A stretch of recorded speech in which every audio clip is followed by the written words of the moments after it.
আসসালামু আলাইকুম রহমতুল্লাহি বারাকাতুহু। আমাদের এলাকার এক পাতি নেতাকে দেখলাম যে রাজবাড়ি যে এক ভণ্ড পীর মারা যাওয়ার পরে তার লাশকে তুলে আগুনে পুড়িয়ে দিছে, তার মাজারকে ভেঙে দিছে। এজন্য ওনার খুব কষ্ট লাগছে। উনি বলতেছে এরকম নাকি ইসলামে নাই, মাজার ভাঙ্গা এরকম ইসলামে নাই। আমার কথা হলো এটা মাজার হইলো কেমনে? সেই নুরা পাগলার আকিদা বিশ্বাস কি ছিল এটা কি ভাই আপনি জানেন?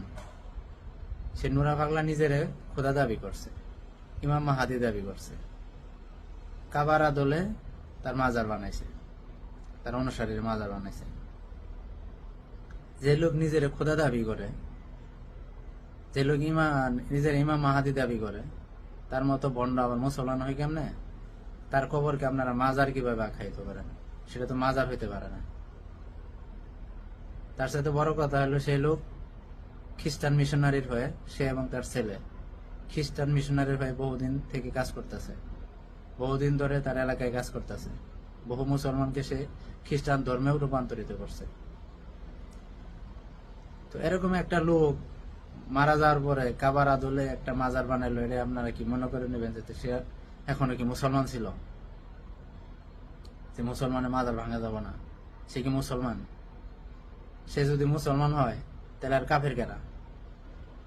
কাফের মুশরিক বলতে তার দুনিয়াতে কেউ নাই। আমার আশ্চর্যের বিষয় হলো, আমার কাছে যেটা আশ্চর্যের বিষয় সেটা হলো এত বড় বড় অপরাধ করার পরেও পরে কেন মরার পরে লাশ কেন আগুনে পোড়ানো হলো? উচিত ছিল পরে জীবন্ত পুড়িয়ে ফেলা, এটা সবচেয়ে ভালো হইতো। পরে জীবন্ত পুড়িয়ে ফেলা,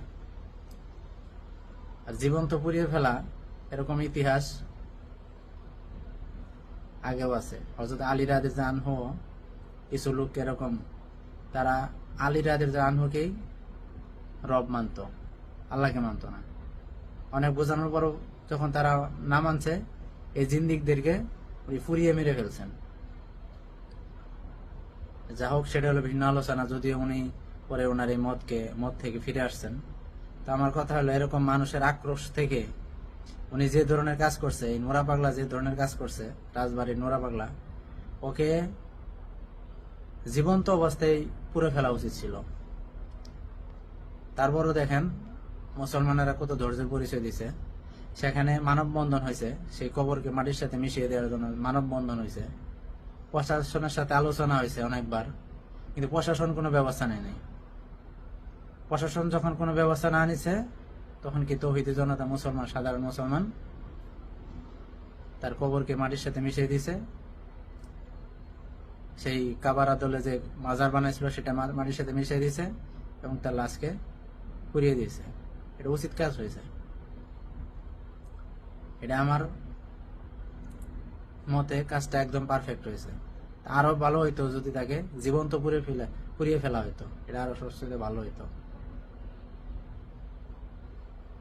আর এরকম নব্য সুশীল বর্তমানে কিছু কিছু দেখতেছি, আমাদের এলাকায়ও দেখতেছি। মাজার শুনলে মনে হয় যে এটা কোনো আল্লাহর ওলির মাজার। সে তুলনা করতেছে এরকম বাংলাদেশে ইসলাম আসছে 360 জন অলিয়া উলিয়ার মাধ্যমে। আর ভাই, এটা তো ঠিক আছে, 360 জন অলিয়া উলিয়ার মাধ্যমে বাংলাদেশে ইসলাম আসছে, এটা তো আমরা অস্বীকার করতেছি না। কিন্তু নুরা পাগলার মতো লোককে কিভাবে আপনি মুসলমান মনে করেন? তার মাজারকে আপনি কিভাবে একজন আল্লাহর ওলির মাজারের সাথে তুলনা করেন? বদনামি পাইছেন নাকি? এরকম সুশীলগিরি বাদ দেন।